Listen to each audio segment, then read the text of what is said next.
My name is Robert Chapman, and I am the Ward 3 Alderman for the City of Clinton, and this is your Board of Aldermen update for December the 5th, 2023. We started the meeting off hearing from Courtney Nunn, who kind of gave us a year in review of what's been going on with Parks and Rec. She briefly touched on the 2% master plan that's been put together as we move forward with that 2% money.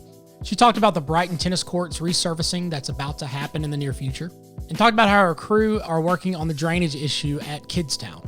She talked about some of the painting projects that have occurred over at Robinson, Brighton, and Northside Parks, and said that there are plans in place for a deep clean of all the playgrounds across the city. She rightfully bragged about some of the activities that have recently happened, like Hoot and Halloween. One of the things she was really excited about was the Neon Knights Pickleball Tournament.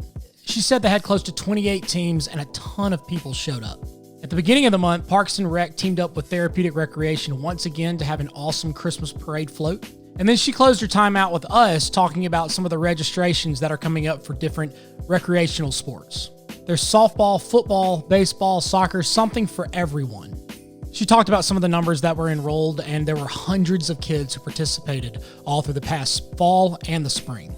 Following Courtney, Alderman at Large Ricky Garrett recommended Drew Brooks to be put on the Parks and Recreation Board.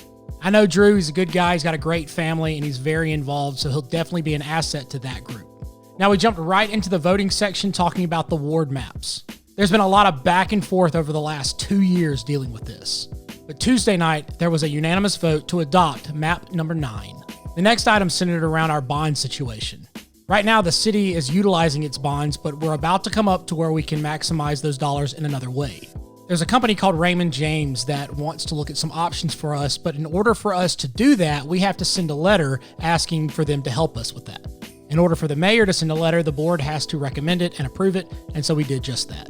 Next, we formalize a traditional movement that happens every December. We canceled the second meeting of the month, so we won't meet on December the 19th, and our next board meeting will be January the 2nd, 2024.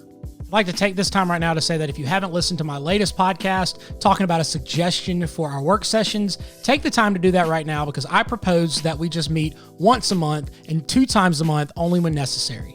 It's 6 minutes of me explaining it, so if you'd like to listen to it, I encourage you to do that. I think it would be prudent and it would be valuable moving forward. We voted on an appropriateness to have a tree removed from the Cedar Grove Cemetery in the center of town. Because the tree is in such bad shape, it's losing limbs, it's knocking over headstones, and so the most prudent thing of moving forward is to remove the tree altogether. We voted to approve the conditional use of a facility on Old Vicksburg Road to be an adult daycare. Most recently, it was a child care facility, but before that, it was an adult daycare. And so we voted across the board to allow this to be in place. If you've kept up with anything, you know that there has been a lot of back and forth when it comes to our zoning ordinances.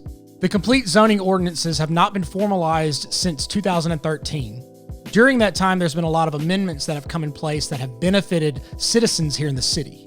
So we voted to adopt the zoning ordinance in 2023. And finally, we closed the night out hiring a program coordinator for the Therapeutic Recreation Center. Just a few months ago, we hired somebody there, but they had another opportunity, so they left, and there was an intern in place with Chandra, so she recommended that that individual be hired. So this is officially the last update that I'll have for 2023. Again, if you haven't listened to my suggestion for our work sessions, I encourage you to do that. I hope you have a very Merry Christmas, a great New Year. Be intentional with your friends and your family over this break, because we're not always promised to have them tomorrow. If you see me out and about, please stop and say hello. Keep taking care of each other. Look out for your neighbor, and I very much appreciate your time.